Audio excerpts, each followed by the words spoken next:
En plus, j'étais avec un collègue de CM2 qui m'a dit que c'était sa pire sortie en 35 ans de métier. Donc voilà, moi c'était la première. Du coup, on peut aller que vers du mieux maintenant. Et il y a eu du mieux depuis.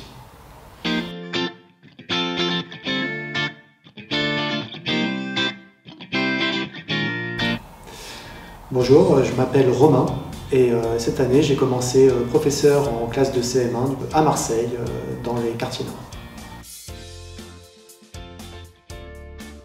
La première année d'enseignement, je l'ai faite ici à Marseille, en classe de CM1 dans l'école REP+ des quartiers nord. Si je devais la résumer rapidement, je dirais qu'elle a été extrêmement enrichissante. J'ai appris vraiment énormément de choses sur le métier, tout au fil des mois qui se sont passés, en termes d'organisation, de comment faire classe avec les enfants, comment créer un cadre, comment se servir un peu aussi de l'affect qui va se mettre en place très rapidement avec les enfants dans la classe. Toutes ces petites choses-là que j'ai appris, que j'ai améliorées. Je vois aussi toutes les choses qui ne sont pas encore tout à fait au point. Donc voilà, une année très enrichissante.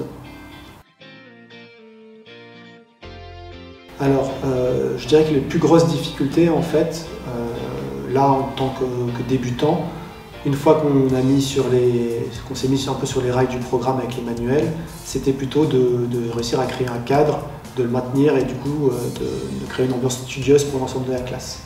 Et donc à ce niveau-là, justement, les différentes formations qu'on a pu avoir lors du campus d'été notamment, m'ont permis d'avoir des petites clés de réussite sur comment réussir à susciter l'attention des élèves en fait, au fil de la journée, gérer les moments aussi un peu de baisse d'énergie et les prendre en compte dans son emploi du temps, puisque en primaire on gère l'entièreté de l'emploi du temps, pour faire en sorte que la classe en fait, elle continue à avancer et qu'on tire parti au mieux de l'ensemble de la journée. Oui, alors carrément. J'ai mon anecdote de première sortie scolaire, c'était en novembre dernier, juste au retour des vacances de la Toussaint. Et on avait prévu une randonnée du coup, avec toutes les classes de CM, donc avec les 4 classes, on est parti en car vers la Sainte-Baume. Donc c'est une montagne qui n'est pas très loin, là dans les Bouches-du-Rhône. Et sauf que il pleuvait et qu'on n'a pas pu annuler les cars puisque tout était réservé à l'avance et que si on le faisait, on s'asseyait sur 500 €. Donc on a emmené ces 2 cars pleins de 4 classes d'enfants dans la colline sous la pluie. Et c'était un fiasco total puisqu'il s'est mis à pleuvoir des cordes, que les arbres nous protégeaient à peine, qu'à la base on avait prévu de monter jusqu'à une chapelle troglodyte qui est un endroit assez spécial et qui valait vraiment le coup, mais qui était fermé sans aucun préavis. Donc on s'est retrouvé devant des grilles closes, à manger vraiment dans les escaliers, un sacré moment. Voilà. Ah, et pour terminer sur cette anecdote, en plus j'étais avec un collègue de CM2 qui m'a dit que c'était sa pire sortie en 35 ans de métier. Donc voilà, moi c'était la première. Du coup on peut aller que vers du mieux maintenant. Et il y a eu du mieux depuis.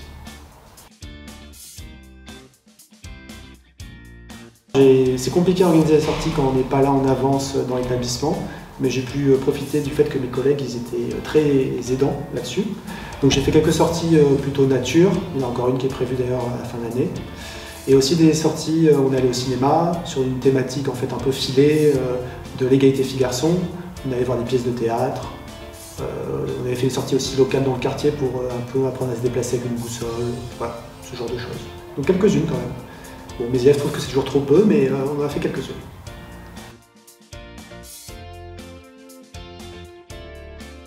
Alors en termes de projet, c'est plus compliqué puisque l'une des grosses difficultés que j'ai eues cette année, c'est de réussir à avoir, on va dire, une vision un peu plus moyen terme. Je suis quand même resté beaucoup dans une organisation semaine par semaine. Hein. Donc les projets, forcément, à ce niveau-là, c'est compliqué. J'ai essayé de mener des ateliers un peu plus ambitieux.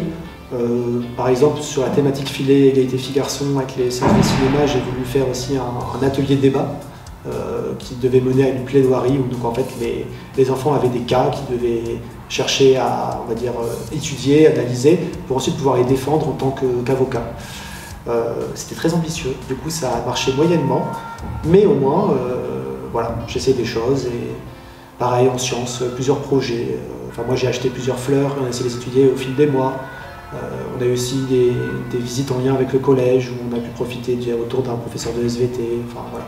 Quelques petits projets comme ça, souvent en lien d'ailleurs avec le réseau REP+.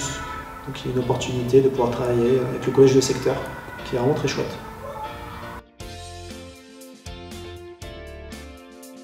En fait, ce qui est beau, c'est que quand on est avec les enfants toute l'année, on les voit grandir aussi. Et là, récemment, j'ai regardé des photos de eux quand ils étaient au tout début.